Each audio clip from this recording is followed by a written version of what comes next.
At 10:17 p.m. Eastern Time on the evening of May 27, 2026, Iranian negotiators remained in Doha, taking part in talks that were supposedly aimed at ending a war that had disrupted global oil flows for 89 days. At that same moment, the Islamic Revolutionary Guard Corps fired a ballistic missile toward Kuwait. This was not a drone attack. It was not a fast boat operation. It was not a mining mission in the Strait of Hormuz. It was a ballistic missile directed at Kuwait, a nation that had worked throughout the conflict to maintain as much neutrality as possible, despite the war unfolding on its doorstep. The target was an airbase hosting thousands of United States Air Force personnel. It was the same installation struck by Iranian ballistic missiles on the opening night of Operation Epic Fury on February 28th. It was also the same location hit by a drone attack on April 6th that injured 15 Americans. Kuwait's Patriot PAC-3 air defense system successfully intercepted the incoming missile. The engagement resulted in a clean kill. At nearly the same time, American forces destroyed 5 Shahed drone attacks operating in and around the Strait of Hormuz. A 6th drone never left the ground. As preparations for launch were underway near Bandar Abbas, American forces struck the Iranian control facility responsible for directing it. The activation of the drone's command link exposed the exact radio frequency signature needed for detection. The F-16 CJ harm targeting system pod identified, categorized, and located the emission in real time. An AGM-88 harm missile then followed that signal at Mach 2. The final transmission from the control site was cut short. 6 drones and 1 ballistic missile were involved in the operation. Every one of them was intercepted or destroyed before producing any military effect. The following morning, U.S. Central Command used a single word in its statement. That word was egregious. U.S. Central Command and regional partners remained vigilant and measured as we continue to defend our forces and interests from unjustified Iranian aggression. On May 28, 2026, that description carried significant weight. What occurred during the previous night should not be viewed as another routine ceasefire violation. The event was fundamentally different because of the target selected. Earlier violations had centered on harassment operations in the Strait of Hormuz, mine deployment efforts, fast attack boat activity, and drone operations against shipping routes. Those actions focused on American military assets or commercial maritime infrastructure within the established geography of the conflict. Kuwait represented something else entirely. For 89 days, Kuwait had attempted to remain outside the direct conduct of the war. The country hosted American forces through long-standing security arrangements common across Gulf states, but it had not participated in offensive military operations. Iran launched a ballistic missile at Kuwait, while diplomatic discussions were actively taking place in Doha. By doing so, Tehran achieved something that no amount of American diplomatic pressure had managed during the previous 89 days. It effectively handed Washington a unified Gulf coalition with a single missile launch. Kuwait described the attack as a dangerous escalation. Bahrain condemned it. Saudi Arabia condemned it. The Gulf Cooperation Council, an organization not normally known for rapid, unanimous reactions on military and political issues, moved quickly into collective condemnation. 1 ballistic missile produced a complete Gulf coalition response. That outcome reflected strategic self-destruction disguised as deterrence, a consequence of desperation overwhelming sound calculation. To understand why, the sequence of events between the evening of May 27th and the morning of May 28th must be examined in order. The chain of events began with 5 one-way attack drones launched by Iran. These were almost certainly Shahed 136 or Shahed 238 systems, platforms favored by IRGC asymmetric warfare doctrine because of their semi-autonomous navigation, reduced radar visibility, and relatively low cost compared with the interceptors required to stop them. 5 drones entered the airspace over and around the Strait of Hormuz. All 5 were destroyed by American forces. Defending against Shahed drones requires a cost-conscious approach. A Patriot PAC-3 interceptor, valued at roughly $3 million, is not the preferred solution against a drone estimated at approximately $20,000. That calculation shapes the engagement before the first shot is fired. The drones were likely defeated through a combination of American aircraft and emerging counter-drone technologies. These may have included high-powered microwave systems and high-energy laser weapons deployed aboard naval platforms in the region. The 89-day conflict has accelerated the operational development of these technologies faster than almost any other environment available. Helios laser capabilities, ship-based microwave systems, and airborne counter-drone platforms offer engagement rates and operating costs that make prolonged Shahed swarm tactics increasingly unsustainable for the IRGC's strained resources. All 5 airborne drones were eliminated. The 6th drone's fate was different. As the control site near Bandar Abbas activated its communications link for Drone 6, while the earlier drones were already under attack, it generated the exact electromagnetic conditions that the F-16 CJ harm targeting system was built to exploit. The ASQ-213 HARM targeting pod passively detects, identifies, and locates emissions from radar installations and command facilities from standoff range. The instant the uplink became active, the signal itself revealed the site's position. An AGM-88 HARM missile then locked onto that emission and accelerated at Mach 2. The control signal guiding the drone became the targeting data that destroyed the launch site before the aircraft could take off. This was suppression of enemy air defenses doctrine applied directly to modern drone warfare. The F-16 CJ Wild Weasel aircraft and its Angry Kitten Cognitive Electronic Warfare Pod, an actual program name, can be updated between sorties to focus on the precise emissions used by Iranian systems during the current operational period. Its cognitive warfare architecture allows the system to learn from each engagement, constantly refining its database with the characteristics of Iranian command and control networks encountered throughout the conflict. By the 89th day of operations, Iranian drone control signals were no longer unfamiliar. They were established signatures that could be recognized, classified, and located almost immediately after transmission began. The control site had little chance of survival once it activated. Reports of explosions east of Bandar Abbas provided physical confirmation of the targeting process, refined over 89 days of combat operations. The ballistic missile interception over Kuwait deserves separate attention because the Patriot PSE-3 differs significantly from earlier Patriot variants. The PAC-3 relies on hit-to-kill technology, rather than a proximity-fused fragmentation warhead. Instead of detonating nearby, the interceptor physically strikes the incoming ballistic missile. At the closing speeds involved, such a collision carries enough energy to destroy the warhead before it can reach its destination. Kuwait's Patriot PAC-3 network achieved that mission. U.S. Central Command confirmed the successful intercept. The Kuwaiti Patriot crews whose training and readiness produced that result prevented what might otherwise have become a mass casualty attack against a base containing thousands of American personnel. That reality explains the moral weight behind the term egregious, not merely its legal implications. The phrase clean kill reflected the professional satisfaction of operators whose responsibility is to turn incoming ballistic threats into debris before they can reach the people they are protecting. One individual stands at the center of the broader operational picture, Brigadier General Sayed Majid Musavi. He serves as commander of the IRGC Aerospace Force. He assumed the position on June 14, 2025, 11 days after an Israeli airstrike killed his predecessor. Since then, he has overindit Musavi's objective was to provoke a response from Washington that Tehran could later portray as a violation and then use as leverage during negotiations. He was attempting to identify the precise limit of American restraint, searching for a level of provocation that might force a strategic pause instead of an immediate military reaction. Such an outcome would provide the IRGC with a narrative it could present as proof that continued resistance was producing diplomatic gains. Instead, the result was very different. Kuwait described the attack as a dangerous escalation. Bahrain issued condemnation. Saudi Arabia did the same. Within only a few hours, the Gulf Cooperation Council had moved into full condemnation mode. A single ballistic missile generated a united Gulf coalition against the very side that launched it. That was clearly not the outcome envisioned in the operational planning behind the strike.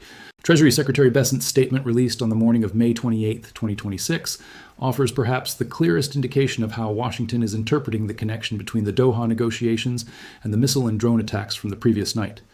He wrote, "Iranian troops are not getting paid. Police are not reporting for work. Karg Island is shutting down. The currency is in freefall, and Iran fired a ballistic missile at a neutral country during active peace negotiations, while its own economy is collapsing in real time. That is not strength. That is desperation dressed up as deterrence." The message was about more than the missile itself. It presented the economic circumstances that make the action easier to understand in strategic terms. The strike against Kuwait does not resemble the behavior of an organization negotiating from a position of confidence or favorable leverage. It resembles the behavior of an organization facing unpaid military personnel, police units failing to report for duty, a major oil terminal shutting down, and a currency losing value rapidly while attempting to project power through the most visible instrument still available. Ballistic missiles are dramatic. They are costly. They can be intercepted. When one is fired at a neutral state during active peace talks, the spectacle created reflects an effort to shape the narrative rather than evidence of a broad range of military choices available from a position of strategic strength. The restoration of internet access inside Iran provides another important piece of the domestic political environment. Its timing alongside the missile launch reveals much about how the leadership views the challenge of maintaining control over a population facing severe economic strain. For most of the conflict's 89 days, internet access across Iran has remained largely restricted. The blackout served a familiar purpose. It limited the spread of information that might allow citizens to compare personal experiences of economic hardship, political repression, and military setbacks, potentially transforming isolated frustration into organized opposition. Yet the blackout carried a cost. It also limited the government's ability to deliver its own messaging to roughly 90 million Iranians. State-controlled narratives depend on public access to those channels. Without that access, messages about resistance, American imperialism, and IRGC military achievements cannot be distributed effectively enough to transform economic suffering into political acceptance. The decision to restore internet connectivity suggests the leadership concluded that its hold on public opinion was weakening more quickly than the blackout was helping preserve it. The timing matters. The reversal of that policy occurred at the same moment a ballistic missile was launched toward Kuwait. Taken together, the two actions provide one of the clearest available indicators of IRGC institutional thinking on May 28, 2026. Externally, a missile launch projected strength. Internally, internet access returned to facilitate renewed messaging efforts. Both actions represent attempts to manage declining legitimacy through different methods. One relied on military provocation, the other relied on information distribution. The divisions inside the IRGC itself represent another dimension, revealed by the events of the previous night. Throughout the negotiating stages of the conflict, tensions have existed between civilian diplomatic elements and the harder-lined IRGC faction. Ghalibaf was removed. Jalali was elevated. Fahidi strengthened IRGC authority. The supreme leader communicates through motorcycle couriers from an undisclosed bunker. Against that backdrop, IRGC Aerospace Force Commander Musavi authorized a ballistic missile strike against Kuwait, while Iranian diplomats remained in Doha. This collection of simultaneous actions by separate institutional actors points toward fragmentation rather than coordination. The diplomats participating in negotiations were not consulted regarding the missile attack. Had they been consulted, they likely would have recognized the consequences that followed. A unified Gulf coalition condemned the strike. U.S. Central Command labeled the action egregious. Washington's position at the negotiating table was strengthened rather than weakened. The officers who ordered the launch were operating independently of the diplomatic track. This reflects the type of fractured command structure that emerges when different centers of authority inside the same system make separate operational choices without effective coordination. The supreme leader, operating from a bunker and relying on courier communications, is not providing the kind of real-time direction that could prevent military actions from undermining diplomatic efforts. The missile was launched at the very moment negotiations were closest to producing a written agreement that could have ended the blockade and restored oil revenue that would help fund IRGC salaries. The divisions are becoming visible. When those divisions appear through operational decisions that directly damage diplomatic progress, the result resembles an organization losing strategic coherence and increasingly responding according to the instincts of its most aggressive faction. The broader international picture reinforces the significance of these developments. The first major story involves the United States Tomahawk missile inventory. Reports indicate that roughly 30% of the pre-war stockpile of Tomahawk land attack missiles has been expended during 89 days of sustained combat operations. Raytheon currently manufactures approximately 200 Tomahawks annually under peacetime production levels. If 30% of available inventory has been used in less than 3 months of conflict, production will need to increase substantially to support current operations against Iran, while also preserving stockpiles required for any future Taiwan Strait contingency. The drawdown created by the Iran conflict may affect Taiwan's ability to acquire Tomahawk missiles. F-35 deployments in the Taiwan Strait, carrier strike groups operating across the Western Pacific, and the deterrence structure supporting American policy toward Taiwan all rely on the same inventory now being consumed by operations against Iran. The demands of the Iran conflict and the requirements of Taiwan contingency planning are drawing from the same production pipeline at a moment when both require maximum readiness. Raytheon will need to expand output. Such expansion requires months before additional inventory becomes available in meaningful quantities. The timing is important. The 60-day nuclear window connected to Iran overlaps with the operational pace of pressure campaigns surrounding the Taiwan Strait, creating exactly the kind of simultaneous strain that adversarial coordination strategies are designed to generate. The second major international development comes from Ukraine. In the 4 weeks ending on May 26, 2026, Russian forces experienced a net loss of 100 square miles of Ukrainian territory. That represented the largest monthly territorial setback suffered by Russia during the year, and nearly 4 times greater than the previous reporting period. For the first time in the conflict, Ukraine is now conducting more daily assaults than Russia. Moscow's response has included moving nuclear warheads into Belarus. This is nuclear signaling. The Kremlin is losing ground while attempting to gain advantage through nuclear optics, using escalation messaging to influence Western decisions regarding continued support for Ukraine. The transfer of nuclear warheads into Belarus, while simultaneously losing 100 square miles of territory in a single month, reflects a pattern in which conventional setbacks are offset through nuclear signaling. A similar pattern appears in Iran's launch of a ballistic missile against a neutral state. In both situations, conventional military options appear less effective, prompting reliance on the most dramatic alternatives available in order to preserve an image of strategic relevance. Russia's territorial losses and Iran's missile strike on Kuwait represent parallel developments occurring in separate theaters at the same time. The adversarial network is experiencing one of its weakest periods while simultaneously generating some of its strongest escalation signals. As of May 28, 2026, the status of the 60-day nuclear window must be evaluated in light of these developments. The missile launch was not neutral in its effect on diplomacy. Negotiators were present in Doha. The missile was fired at Kuwait during those discussions. The Gulf states that had been applying diplomatic pressure on Iran to finalize an agreement are now united in full condemnation of the government responsible for launching the strike. The pressure applied by Gulf states has been the consistent diplomatic force behind every ceasefire extension, every negotiating pause, and every 48-hour window that gave diplomacy additional time to move closer to a written agreement. The ballistic missile strike changed that dynamic. Pressure that had previously encouraged accommodation has shifted toward demands for a response. Kuwait, Bahrain, and Saudi Arabia condemning the launch is not the same diplomatic position as Kuwait, Bahrain, and Saudi Arabia urging President Trump to pause military operations so negotiations could continue. Those governments are now responding as Gulf states that witnessed one of their members targeted by a ballistic missile while peace discussions were underway. That shift in posture is the diplomatic consequence reflected in U.S. Central Command's use of the term egregious. The description carries implications for the next major decision facing American strategic planners on May 28, 2026. The agreement remains alive because mine-clearing efforts continue. The nuclear window attached to the negotiations remains 60 days. However, the IRGC missile launch altered the environment in which those 60 days now unfold. A missile directed at a neutral country during negotiations changes the calculations of every participant who had been pushing for diplomatic success.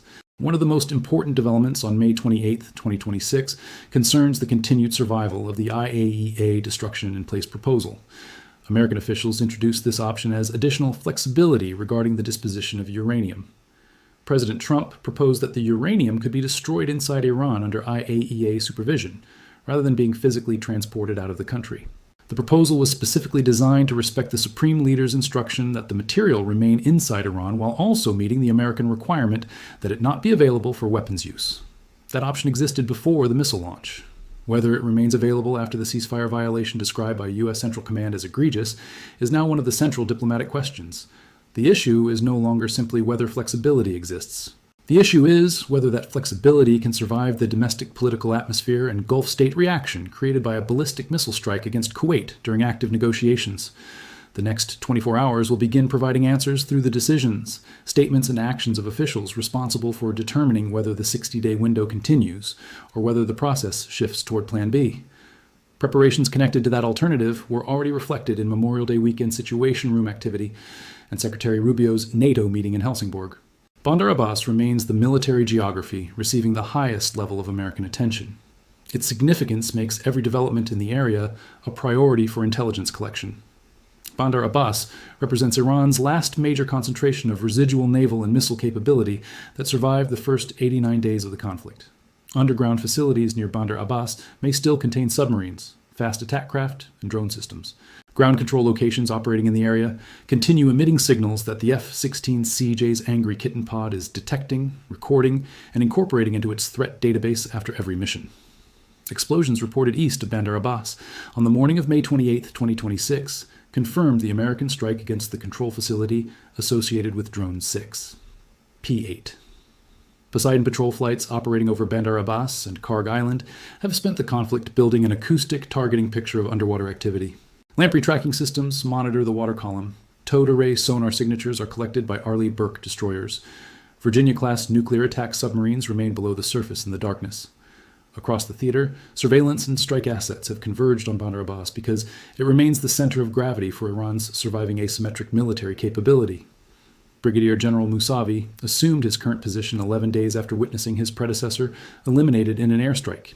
He now oversees the missile and drone network from whatever command infrastructure remains intact after previous attacks and is available for future operations. The economic dimension of the previous night's engagements is revealed through a cost exchange assessment. 6 drones were intercepted or destroyed before reaching any objective. 1 ballistic missile was intercepted. The IRGC expended 6 drones and 1 ballistic missile. 5 Shahed 136 drones, at approximately $20,000 each, represent roughly $100,000. The 6th drone and the ground control facility destroyed by the American strike added further losses. The ballistic missile launched toward Kuwait carried its own cost, ranging from hundreds of thousands to millions of dollars depending on the variant used. The total expenditure represented a meaningful portion of the depleted resources described by Besant when discussing unpaid troops and police forces failing to report for duty. The operational outcome was very different. No military objective was achieved. A unified Gulf Coalition condemnation emerged. U.S. Central Command documented the event as egregious. A drone control site was destroyed. A Kuwaiti Patriot battery completed a highly successful defensive mission. The overall exchange was negative for the IRGC. It was negative in the way final operational gestures often become negative when they are intended less to achieve military effects and more to demonstrate continued existence. The launches occurred. The interceptions followed. The launch infrastructure suffered losses. The effort produced visibility, but not results. Another major dimension of the previous night's events involves the growing maturity of directed energy and high-powered microwave technologies. The same conflict that is consuming Tomahawk inventories is accelerating the development of these systems. That creates production pressure, requiring congressional attention and defense industrial expansion. High-powered microwave systems such as Thor can defeat drone swarms by disabling electronic components across multiple targets simultaneously, rather than requiring a separate interceptor for each drone. If the 5 Shahed drones over the Strait of Hormuz on May 27th were engaged in part through microwave systems deployed aboard American vessels, the cost per interception would have been dramatically lower than traditional kinetic solutions. High-energy laser systems such as Helios can penetrate drone airframes at the speed of light. Each engagement may cost only a few dollars in electricity, rather than the millions associated with a Patriot interceptor. This creates a layered defense structure. Directed energy systems provide economical protection against drone swarms. PC-3 batteries remain responsible for ballistic missile defense. After 89 days of operational experience against the IRGC's weapon systems, this architecture continues to evolve in real time. The Angry Kitten Pod receives software updates between sorties. Directed energy targeting algorithms improve with every engagement. Signal characteristics from Iranian drone operators have been thoroughly cataloged after 89 days of collection. The asymmetric warfare model developed by Iran across 40 years is encountering America's counter-asymmetric adaptation capability in its most concentrated operational environment. Each day of combat provides another lesson in identifying and defeating Iranian threats. Those lessons are measured against outcomes such as those recorded on May 27, 2026. 6 drones launched, 1 ballistic missile fired, and 0 military objectives achieved. The broader reality on May 28, 2026 emerges when every thread is considered together. Iranian diplomats were in Doha making commitments. Iranian missile operators were in Bandar Abbas conducting launches. After the events of the previous night, only one side of that equation remained operationally successful. U.S. Central Command confirmed strikes against Iranian military facilities. The word egregious entered the targeting brief. The 60-day nuclear window remains active. The IAEA destruction in place proposal remains available. IRGC personnel are reportedly not being paid. Police forces are reportedly failing to report for duty. Karg Island is shutting down. The currency remains in freefall. Storage facilities are approaching capacity. Mine hunting forces remain positioned in Portsmouth and ready for deployment. A Gulf coalition stands united in condemnation following a single ballistic missile attack against Kuwait. Russia is moving nuclear warheads into Belarus while losing 100 square miles each month in Ukraine. American Tomahawk inventories have been reduced by 30% and require increased production. Ukraine is experiencing its strongest month of the war. China evacuated its citizens from Iran and identified UAE oil as a seamless alternative supply source. All 3 major nodes of the adversarial network are facing simultaneous weakness. Brigadier General Musavi, who assumed command after seeing his predecessor eliminated and has carried that memory ever since, chose May 27, 2026 as the moment to authorize a ballistic missile toward Kuwait and 5 drones over the Strait of Hormuz, while negotiations continued in Doha. The operational pattern of the last 89 days remains remarkably consistent. Iran launches. American forces intercept. U.S. Central Command strikes launch infrastructure. Iran declares success. The blockade remains in place. Storage tanks continue filling. Payroll obligations remain unmet. Police fail to report. The 60-day window continues moving toward either a written nuclear agreement that ends the crisis or an expiration that restarts the conflict on a scale beyond the remaining capabilities currently available to the IRGC. The interceptions of 5 drones and 1 ballistic missile on the night of May 27th have become the operational summary of the following morning. The window remains 60 days. The choice remains negotiation or the alternative. The name of that alternative appears in the targeting brief alongside the word egregious. If you found this analysis valuable, share your thoughts and perspective. Stay engaged for future updates as the 60-day window continues to shape the next phase of events. Please leave your thoughts about this content in the comments below. Thanks for watching. See you in the next one.